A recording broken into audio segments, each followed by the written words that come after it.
Hello guys, this is a girl Sania and this is our channel Educational Enjoy. आज हम पढ़ने जा रहे हैं पुत्र प्रेम। इनके लेखक कौन हैं? आप ये छवि देखकर तो समझ ही गए होंगे। जी हाँ, हम सबके प्यारे श्री प्रेमचंद जी इसके लेखक हैं। इस नाटक के लेखक हैं। चलिए अभी हम प्रेमचंद जी के बारे में कुछ जानकारी प्राप्त करते हैं। हिंदी के कथा एवं उपन्यास सम्राट प्रेमचंद का जन्म उत्तर प्रदेश के वाराणसी के निकट लम्ही ग्राम में 31 जुलाई सन 1880 मतलब 1880 को हुआ था। इनका वास्तविक नाम धनपत राय है। इनका वास्तविक नाम क्या है? इनका जन्म कब हुआ था और कहाँ हुआ था? ये उदय में नवा राय के उपनाम से कहानियाँ लिखा करते थे। हिंदी में लेखन के लिए इन्होंने प्रेमचंद नाम का प्रयोग किया। हिंदी का जो लेखन मतलब हिंदी में जो कहानी लिखते थे ना, इसीलिए उन्होंने अपना नाम बदला। मतलब धनपत राय से प्रेमचंद किया, बदला मतलब वहाँ पे लिखना शुरू किया, प्रयोग किया प्रेमचंद का नाम। प्रेमचंद बहुमुखी प्रतिभा के धनी थे। ये उपन्यासकार, कहानीकार, संपादक तथा निबंध लेखक के रूप में प्रतिष्ठित हुए। 8 अक्टूबर सन 1936 का इनका निधन हो गया। इनका निधन कब हुआ? 1936 8 अक्टूबर। प्रेमचंद की प्रमुख रचनाएं हैं सप्तसरोज लाल फिता, प्रेम पचीसी, प्रेम सुदर्शन, प्रेम तीर्थ, पंच प्रसून, कहानी संग्रह, सेवासदन, गवन, गोदान, कर्णभूमि, संगभूमि, निराला, सेवा सदन,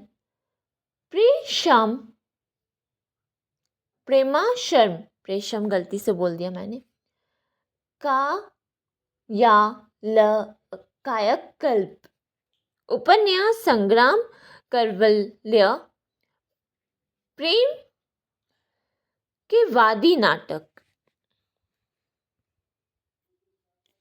मुंशी प्रेमचंद जी ने अपने पुत्र प्रेम कहानी में बाबू चैतन्य की मन की कमजोरी को दिखाया गया है। वे वकील थे। 2-3 गांव में उनकी जमींदारी थी। अरे भाई, जमींदारी थी उनके 2-3 गांव में। धनी होने के बावजूद वे फिजूल खर्चे में विश्वास नहीं रखते थे। फिजूल खर्चा और ज़रूरत में डिफरेंस भी नहीं जानता था ये व्यक्ति। मैं ये बता दूं आपको, किसी भी खर्च को वे सोच समझ पर ही करते थे। उनके 2 बेटे थे, प्रभुदास और शिवदास। बड़े बेटे पर उनका स्नेह अधिक था। उन्हें प्रभुदास से बड़ी बड़ी आशाएं थी। प्रभुदास को वे इंग्लैंड भेजना चाहते थे, लेकिन संयोगवश से वे करने के बाद प्रभुदास बीमार रहने लगा। डॉक्टर की दवा होने लगी। 1 महीने तक निरंतर डॉक्टर साहब आते, लेकिन ज्वर में कुछ कमी नहीं आती। मतलब कि उसको ना हमेशा वो उसको बुखार आ रहा था। और उससे मैं आपको बता दूं, ट्यूबरकुलोसिस हुआ था। ट्यूबरकुलोसिस मतलब टीबी की जो बीमारी है ना, उससे ट्यूबरकुलोसिस कहा जाता है पहले के ज़माने में। अतः कई डॉक्टरों को दिखाने के बाद एक डॉक्टर ने सलाह दी कि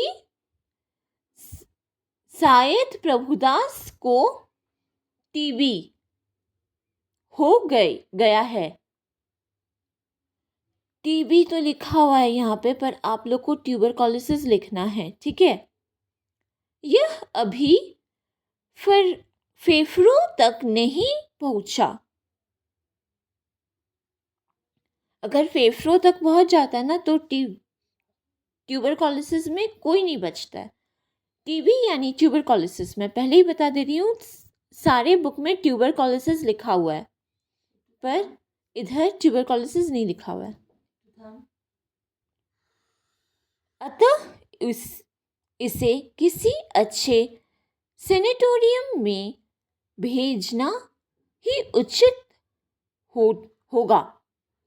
साथ ही डॉक्टर ने मानसिक परिश्रम से बचने की सलाह दी। यह सुनकर चैतन्यदास बहुत दुखी हो गया।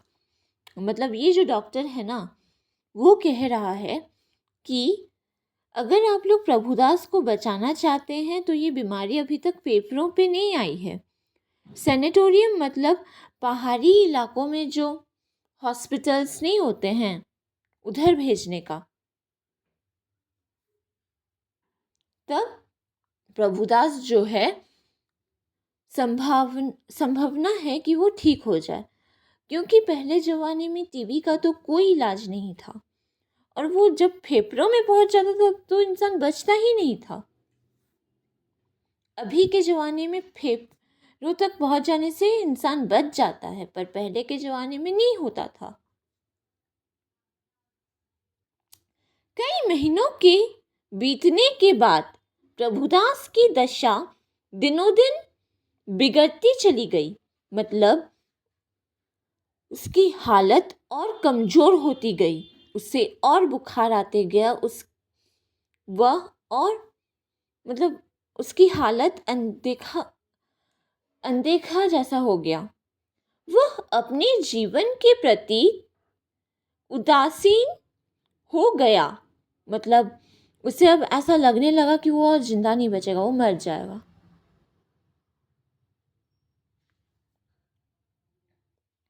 अतः चिकित्सक मतलब डॉक्टर ने उसे इटली के किसी अच्छे सेनेटोरियम में भेजने की सलाह दी। सेनेटोरियम मतलब हॉस्पिटल, इटली का हॉस्पिटल। इटली आप लोग सब कोई जानते हैं कहाँ है, तो मुझे बोलने का ज़रूरत नहीं है कि इटली कहाँ है। इस पर 3,000 का खर्चा का सकता है। मतलब इटली के जिस सेनेटोरियम में भेजने की बात की जा रही है ना, 3,000 पहले ज़माने में वो 3 लाख के बराबर हुआ करता था।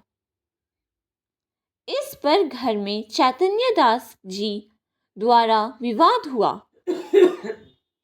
माँ द्वारा प्रभुदास का पक्ष लिया गया, लेकिन चैतन्य दास अपनी अर्थशास्त्री बुद्धि द्वारा ऐसे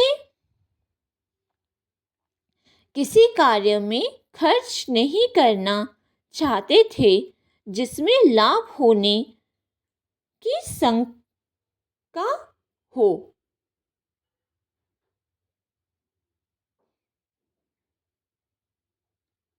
मतलब ये है कि चैतन्य मतलब प्रभुदास की जो माता थी वे कह रही थी कि नहीं, उसे इटली भेजो क्योंकि उसे इलाज का ज़रूरत है। पर पिता थे, उन्हें धन से प्यार था। इस समय उन्हें धन से प्यार था। पुत्र से प्यार उन्हें पुत्र के मर जाने के बाद होता है। अतः उन्होंने प्रभुदास को इटली नहीं भेजा। समय बीता गया। मास बाद शिवदास बीए पास हो गया। अतः चैतन्य दास जी ने जमींदारी बंधक रखकर शिवदास को पढ़ाई के लिए इंग्लैंड भेज दिया और एक सप्ताह बाद प्रभुदास की मृत्यु हो जाती है। मतलब चैतन्य दास जो है ना, वो अपने छोटे बेटे शिवदास को ही इंग्लैंड भेज दिया। और जब वो लोग दोनों इंग्लैंड चले गए थे ना, मतलब इंग्लैंड के लिए उसे भी छोड़ने जाना पड़ा चैतन्य दास को, ठीक है। पर वो इंग्लैंड नहीं, वो कहीं और गया था, वो इधर नहीं दिया हुआ, तो इसलिए मैं वो नहीं पढ़ा रही हूँ आप लोग को, ठीक है। वो कहीं और गया था, मतलब वहाँ से इंग्लैंड का बोर्ड मिलता है, ठीक है। तो उसी बीच ना जो उसका बड़ा बेटा प्रभुदास है वो चल बसा। अंतिम संस्कार के लिए मणिकर्णिका घाट पर उनके संबंधियों के साथ जाते हैं। जो मतलब अंतिम संस्कार हो गया उसका प्रभुदास का, तो उसे मणिकर्णिका घाट लिया जाता है। अंतिम संस्कार का मतलब तो आप लोग को पता ही है,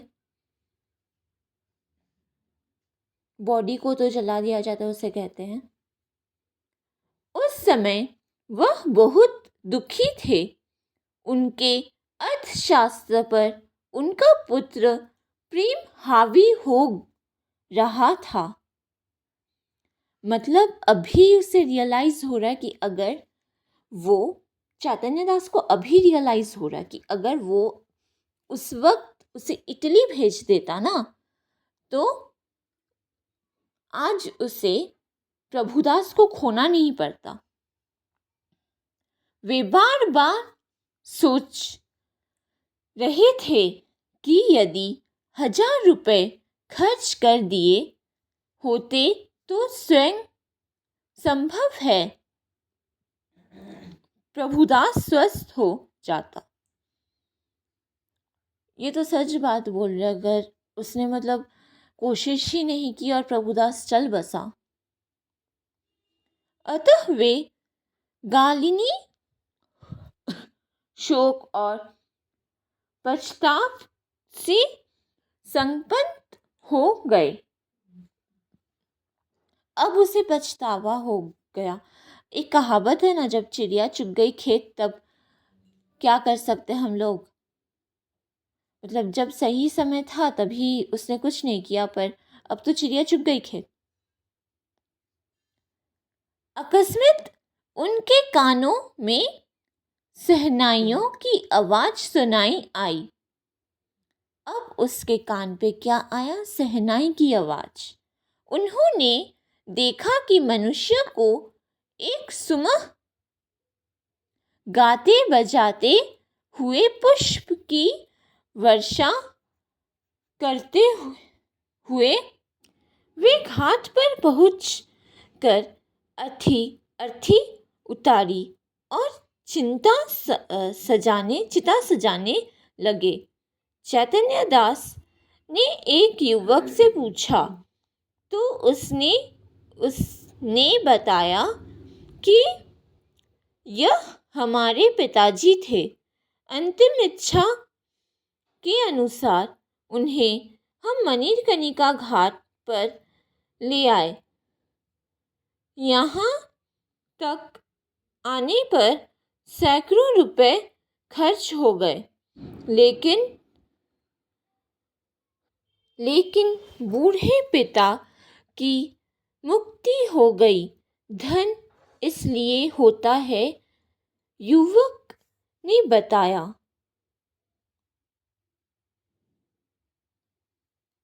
कि 3 साल तक इलाज चला, जमीन तक बेच देनी पड़ी, लेकिन चित्रकूट, हरिद्वार, प्रयाग सभी स्थानों के वैद्यों को दिखाया, कहीं कहीं कसर नहीं छोड़ी। युवक ने कहा कि पैसा हाथ का मैल है, फिर कमा लूंगा, लेकिन मनुष्य के जीवन जाने से पर वापस नहीं आता है। धन से ज़्यादा प्यार इनाम इंसान है, प्यारा इंसान है, प्यारा है, मैंने प्यार बोल दिया, सॉरी। मतलब ये वाला में ना, वो जो युवक है ना, वो चैतन्य दास को अपनी गलती का पूरा रियलाइज करवा रहा है कि क्या गलती की है उसने। भले उस युवक को पता नहीं है कि चैतन्य दास वहाँ पे क्यों बैठा है, या फिर पता हो भी सकता है, चैतन्य दास ने शायद बताया भी होगा, ठीक है, चलिए मान लीजिए बताया है, पर वो युवक जो है ना, अपनी बातों से स्पष्ट कर रहा है कि चैतन्य दास ने क्या खो दिया। इन सब बातों का चैतन्य दास पर गहरा प्रभाव पड़ा। वे अपनी हृदयहीनता, आत्महीनता और भौतिकता के कारण दबे जा रहे थे। अतः वे इतने परिवर्तन हो गए कि प्रभुदास की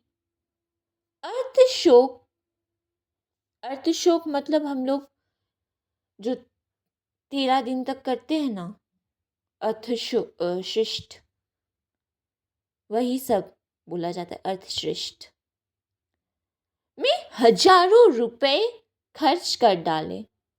मतलब वो जिन रुपयों को बचाना चाहता था, जिन रुपयों से चैतन्य मतलब प्रभुदास का इलाज हो सकता था, उस रुपए से अब क्या हो रहा है, प्रभुदास का जो अंतिम काम होता है, अंतिम कार्य होता है, उसको किया जा रहा है। अब उनके संपत हृदय की शांति के लिए अब तक मात्र यही उपाय रह गया था। शांति के लिए, हृदय का शांति के लिए, शानित लिखा हुआ यहाँ पे, शांति होगा ना, शांत मतलब यही अब उपाय बच गया था कि उसका जो आखिरी काम है उसमें अब वो अपने हजारों करोड़ों रुपए पूरा दे दिया। उसको गलती का रियलाइजेशन तब हुआ जब कुछ किया ही नहीं जा सकता था। प्रभुदास को बचाना ना तो संभव ही नहीं था, असंभव था। प्रभुदास चला गया था, तभी उससे अपनी गलती का पश्चाताप होता है। इस कहानी का अब चलिए हम लोग उद्देश्य समझ लेते हैं। मुंशी प्रेमचंद जी द्वारा लिखित पुत्र प्रेम प्रसिद्ध कहानी है। मैं प्रभु इसलिए बोल दी ना, क्योंकि प्रभुदास का नाम प्रभु से शुरू हो रहा था ना, तो प्रभुदास इतना देरी से मैं बोल रही थी ना, तो इसलिए मैं प्रभु बोल दी। लेखक ने एक पिता चैतन्य दास की मनोभावना का वर्णन किया है। कोई भी पिता ऐसा नहीं निकलता अपने संतान को कष्ट में देखने से, भाई पैसा जाए, संतान बच जाए। चैतन्य दास वकील है, अच्छी खासी जमींदारी है और बैंक के रुपए हैं। हर बात को अर्थशास्त्र की नज़र से देखते हैं।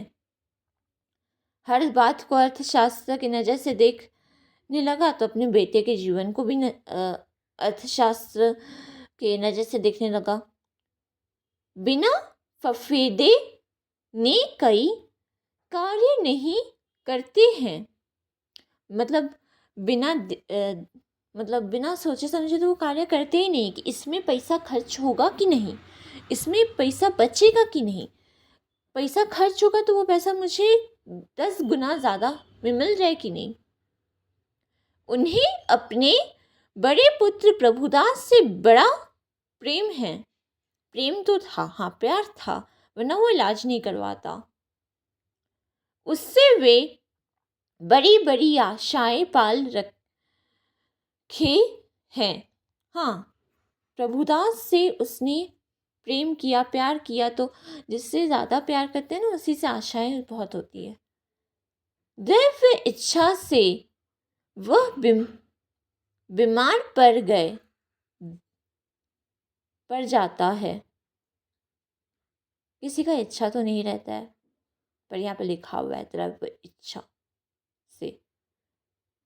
डॉक्टर उसे इटली के किसी अच्छे सैनिटोरियम में भेजने की सलाह देते हैं। कहाँ जाने का सलाह देते हैं?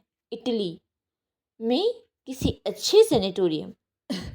लेकिन 3,000 रुपये के खर्च तथा किसी गाड़ी न होने के कारण पीछे हट जाते हैं।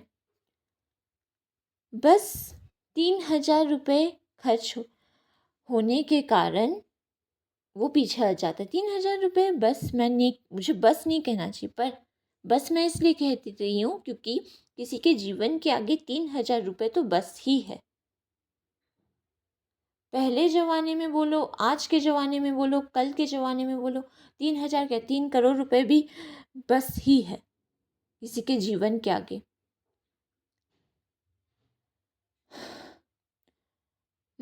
मास बाद प्रभुदास की मृत्यु हो जाती है।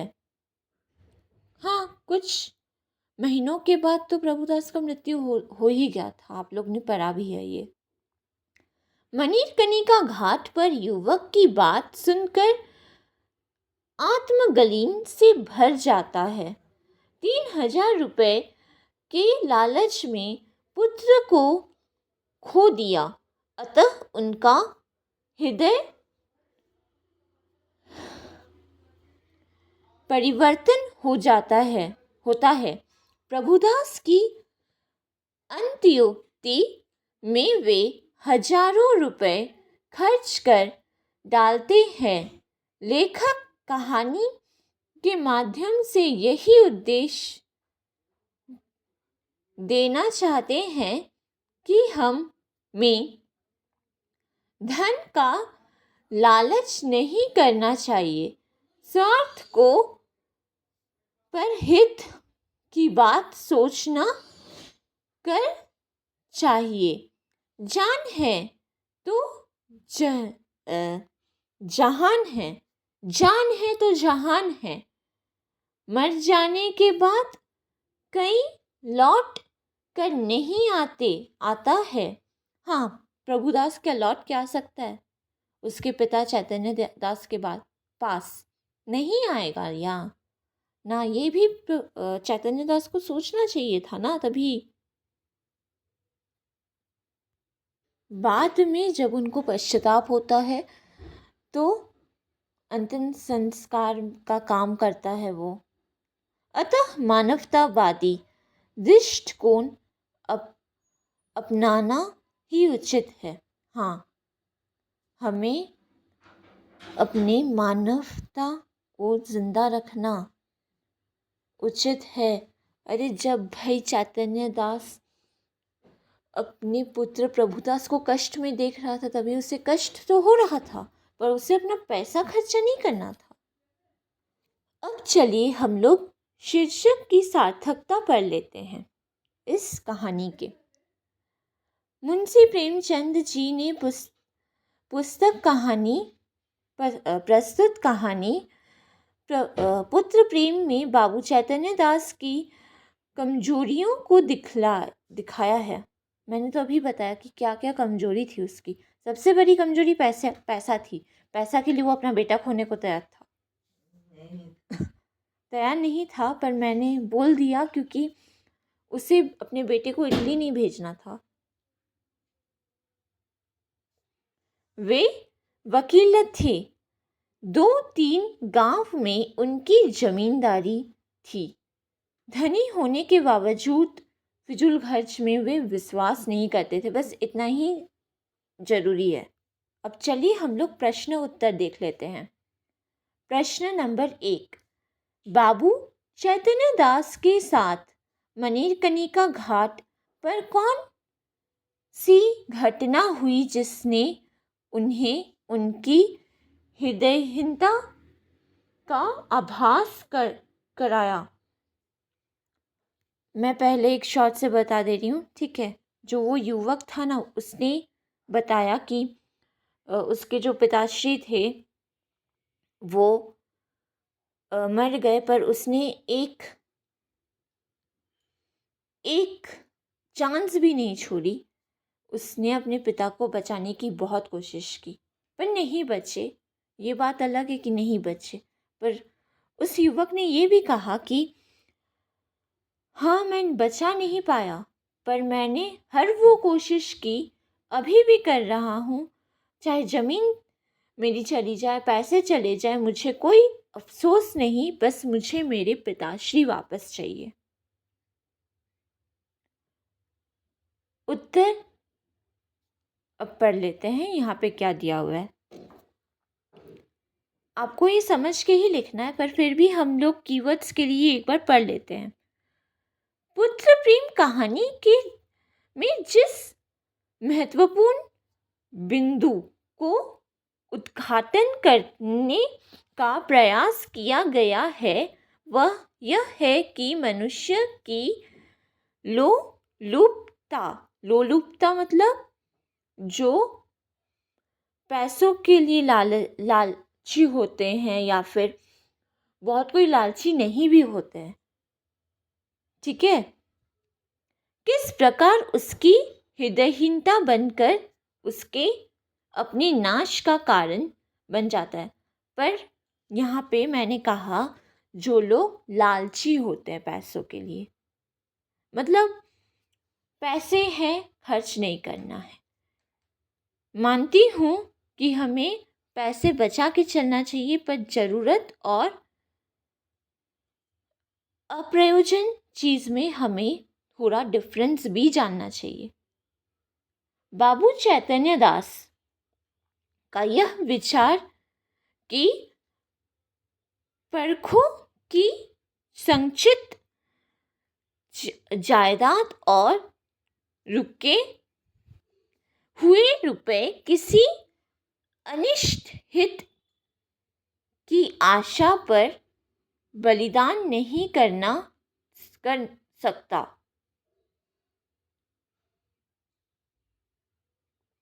मतलब मानती हूँ पुरखों के पैसे हैं, पर पुरखों ने भी तो अपने पुरखों से ही ना पाया है। उन्होंने भी तो किसी अच्छे चीज के लिए यूज किया ही होगा। इसी के परिणामन स्वरूप प्रभुदास की मृत्यु हो गई। इसी के परिणाम स्वरूप, परिणामन लिखा हुआ यहाँ पे। यदि वह खर्च करके प्रभुदास को इटली इलाज के लिए भेज देता तो शायद वह ठीक होकर लौट आता। हाँ, मानती हूँ कि बुक यहाँ पे ना पूरा नहीं दिया हुआ है, बुक में दिया हुआ है असल में पूरा, कि प्रभुदास भी जो दवाई था ना वो फेंक दे रहा था। अगर कोई उसका केयर किया होता ना तो वो फेंकता ही नहीं दवाई, ठीक है। उसे उस टाइम केयर का ज़रूरत था।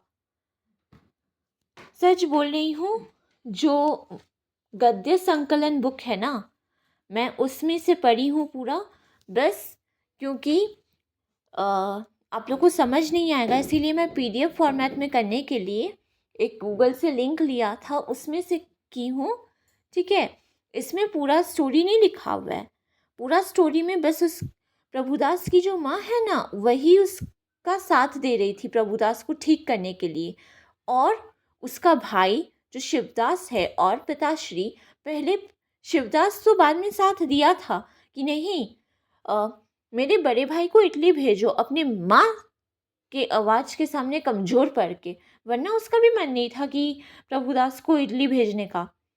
प्रभुदास और चैतन्य दास का मन नहीं था कि प्रभुदास नहीं, शिवदास और चैतन्य दास का मन नहीं था कि प्रभुदास को इटली भेजा जाए। पर फिर भी उसकी माँ, मतलब मैं उसकी माँ का भी नाम बता रही हूँ, एक सेकेंड। उसकी माँ का नाम था तपेश्वरी। यहाँ पे तपेश्वरी का उच्चारण भी कहीं पे नहीं किया हुआ है, बट मैं बता दे रही हूँ ये सब आप लोग को, ठीक है। थोड़ा एक्स्ट्रा जान लेंगे तो बहुत अच्छा होगा। वहाँ पे जो मैंने लड़ाई वाला घटना पढ़ा था ना, कि उसकी माँ बस प्रभुदास को इटली भेजना चाह रही थी और उसके पिता नहीं चाह रहे थे, बीच में ये सब भी सीन्स थे कि शिवदास भी जो था ना, पहले वो चैतन्य दास का साथ ले रहा था, पर जब इस तपेश्वरी ने रोना शुरू कर दिया, रोना धोना शुरू कर दिया, तब ना शिवदास भी बोल ही दिया अपने पिता से कि नहीं, भेज दो प्रभुदास को, भेज दो वहाँ पे इलाज के लिए, उसका अच्छा इलाज होगा। पर वो मन से नहीं चाहता था। मणिकर्णिका घाट पर बैठे अपने पुत्र की चिता ज्वाला को देख रहे थे। उस क्षण उनके हृदय में पुत्र प्रेम जागृत हुआ। हाँ, प्यार करता था इसीलिए ही जागृत हुआ। मैंने पहले भी कहा है कि इसीलिए ही उसका वो इलाज करवाया था, कम से कम घर में डॉक्टर लाया था। वह अपनी गलती स्वीकार करते हैं। उन्होंने 3,000 रुपये का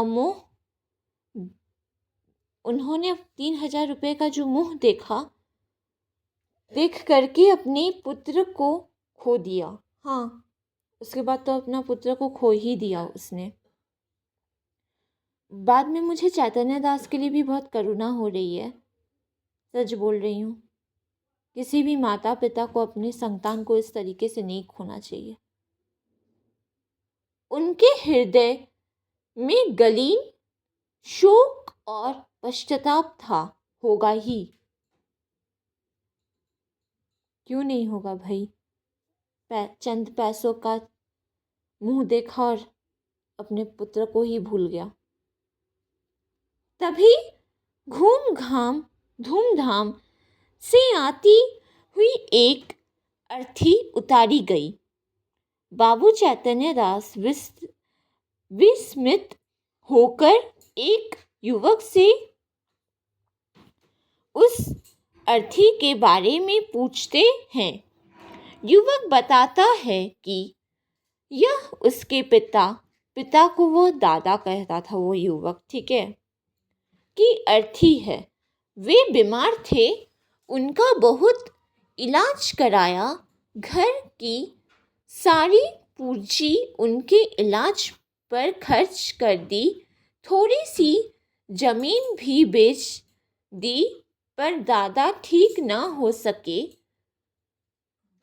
इन सब बातों को सुनकर एक युवक कहता है कि रुपए पैसा तो हाथ का मैल है। सच कहा।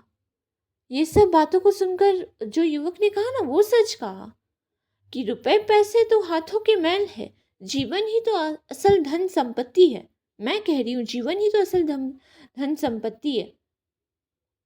कम से कम मन में यह लालसा तो ना रही कि इलाज ना कर राया धन से प्यारी जान और जान से प्यारी ईमान,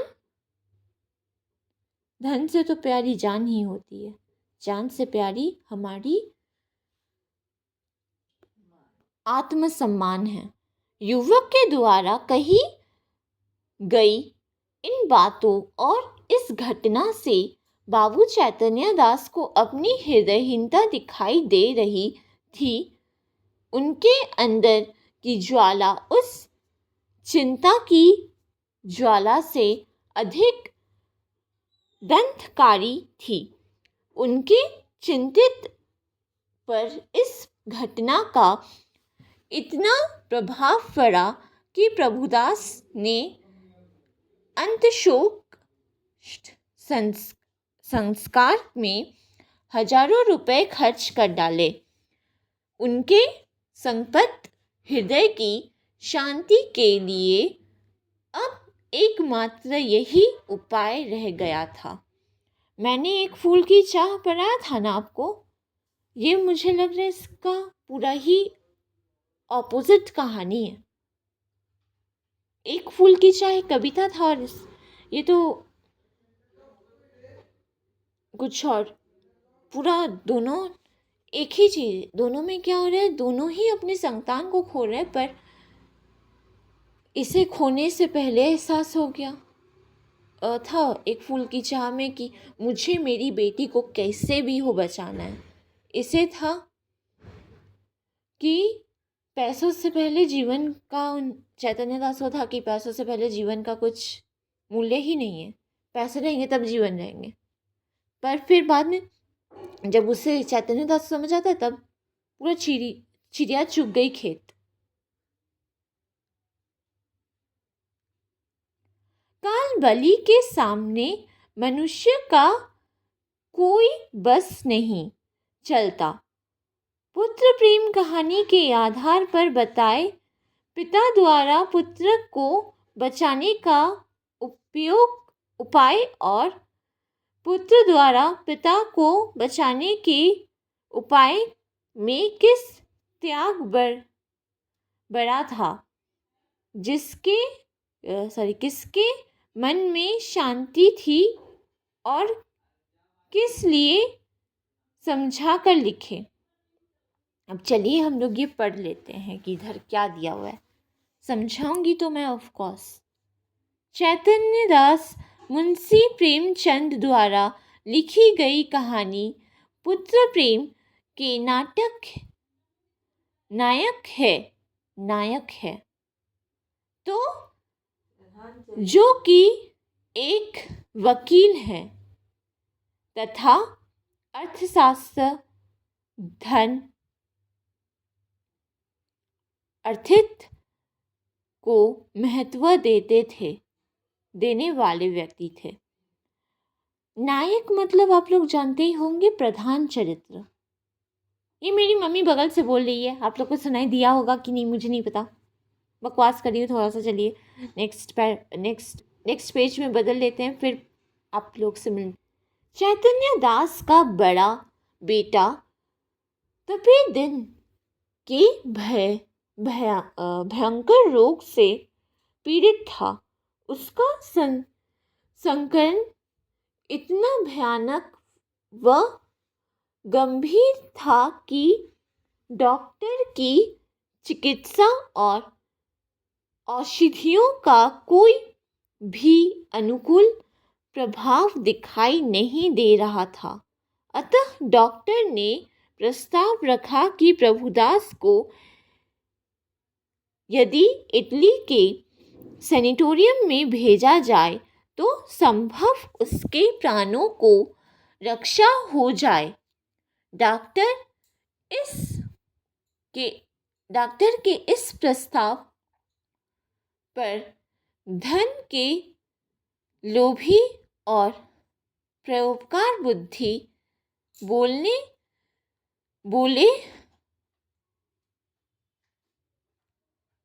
बुद्धि वाले चैतन्य दास सोच में पड़ जाता है। उनका था कि यदि इटली जाकर और 3,000 रुपये खर्च करके प्रभुदास के स्वास्थ्य में लाभ नहीं हुआ तो यह धन का अपव्यय ही होगा। उनके मस्तिष्क में विचार आता है कि एक संगृत मतलब होता है जिसका फल क्या होगा निश्चय नहीं है। अब पढ़ाई बिना किए बोल सकते हो कि मुझे 99 आएगा, 100 आएगा, नहीं ना, आपको पढ़ना पड़ेगा उसके लिए, राइट। तब भी टॉपर्स लोग भी देखोगे बहुत समय कि डाउट में रहते हैं कि मुझे कितना आएगा, 50-60 तो नहीं आएगा ना, रहता है ना डर। उस एक्चुअली इसे डर भी नहीं कहना चाहिए, इस संबंध में तो उसे डर भी नहीं कहना चाहिए। उसे ना क्या फल होगा क्या नहीं होगा कि बीचों बीच वाला जो मुझे खर्चा करना चाहिए कि नहीं करना चाहिए, उधर था वो। 1000 का खर्च उठाना बुद्धिमत्ता के प्रतिकूल है। बुद्धिमत्ता के प्रतिकूल मतलब हजारों का खर्च उठाना बुद्धिमान का प्रतिकूल है का मतलब ये होता है कि बुद्धि का काम नहीं होना, अपने बुद्धि से काम नहीं करना। अतः प्रभुदास को जागता है। अतः प्रभुदास का देहांत हो जाता है। उसकी अत्यशोष्ट मणिकर्णिका घाट पर की गई। अत्यशोष्ट के बाद चैतन्यदास अपना विशेन करते हुए बैठे थे। घाट पर उनके संबंधी भी उनके साथ बैठे थे। तभी तक एक युवक अपने संबंधियों के साथ उसी घाट पर अपने पिता की अंत्येष्टि के लिए आया। उस युवक ने चैतन्यदास को बताया कि 1000 हमारा घर देहात में है। कल शाम को हम चले थे। ये हमारे बाप हैं। हम लोग यहाँ कम आते हैं, पर दादा की अंतिम इच्छा थी कि हमारे मणिकर्णिका घाट पर ले जाना। वह युवक अपने पिता की अंतिम इच्छा पूर्ण करने के लिए कई 100 आदमियों के साथ लेकर देहात से इस घाट पर आया है। घाट पर आने और पिता की इच्छा को पूर्ण करने के लिए उसने सैकड़ों रुपए खर्च कर दिए थे। उस युवक के चरित्र को इस कथन से समझ सकते हैं। बूढ़े पिता की मृत्यु तो बन गई, धन और है ही किस लिए। मृत्यु नहीं, मुक्ति। मैंने मृत्यु बोल दिया यार, क्या हो रहा है मेरे साथ आज, गलत बोल रही हूँ। हो जाता है गाइस, कभी कभी हो जाता है, मुझे थोड़ा क्षमा कर दो।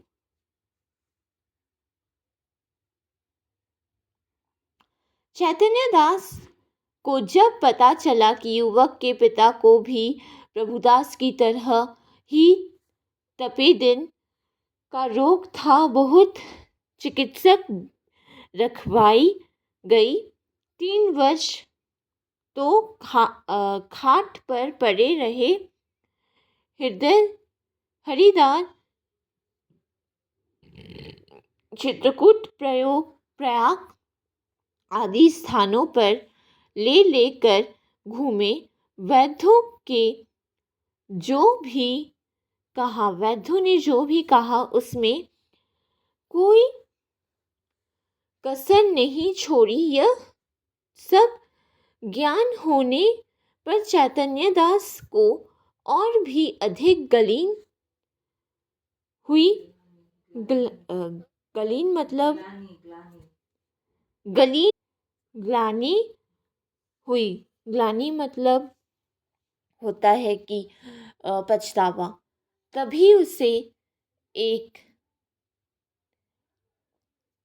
टप्पेनी सुनाई दी।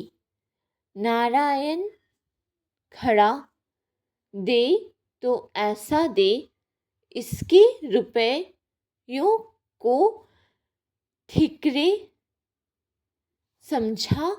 घर की सारी पूंजी पिता की दवा दारू में स्वाह कर दिया। स्वाह कर दिया मतलब दवा दारू खरीदने पे, दारू नहीं, दवा खरीदने पे उसने अपने सारे जो भी पैसे थे उसके पास सब खर्च कर दिया। दारू तो यहाँ पे बस ऐसे ही लिखा हुआ दारू, पर दवा ही है, मेन चीज दवा है। थोड़ी सी जमीन तक बेच दी,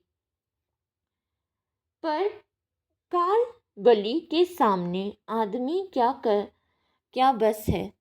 अंत में यह कहा जा सकता है कि एक और पिता द्वारा पुत्र को बचाने का उपाय, अर्थात चैतन्य दास द्वारा प्रभुदास को बचाने के उपाय हैं, तथा दूसरी और पुत्र द्वारा अपने पिता को बचाने का उपाय, अर्थात युवक द्वारा अपने पिता को बचाने का उपाय है, जिनमें युवक द्वारा लिए गए रुपयों में जो भी उसने त्याग किया वो बड़ा था, क्योंकि उसके मन में शांति थी। वह युवक सोचता था कि पैसा हाथ का मैल है। हाँ, हाथ का तो मैल ही है पैसा,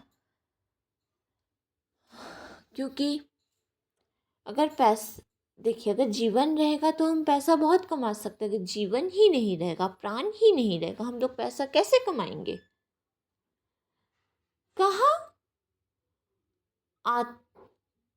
आता है, कहाँ जाता है? आपने ये बात तो ऑब्जर्व की होगी, देखी ही होगी। आप पैसा से कुछ खरीदते हो तो वो खरीदा हुआ सामान आपको दिया जाता है, पैसा आपसे ले लिया जाता है। पैसा जो है, चाहे वो 1 रुपए की हो या 1000 रुपए की। मान लो एक ड्रेस खरीदी आपने 500 रुपए की, ठीक है, और आपके पास 500 ही है। आपने वो ड्रेस तो ले लिया, बदले में आपने क्या दिया? पैसा दिया।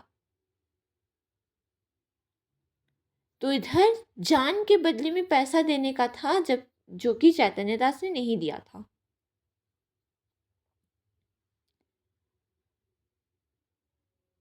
कहाँ आता है कहाँ जाता है का मतलब यही होगा, पर फिर भी आप लोग अपने वर्ड्स में भी लिख सकते हो। मनुष्य नहीं मिलता। हाँ, पैसे तो आते जाते रहेंगे, पर आपको अपना प्राण वापस मिलेगा?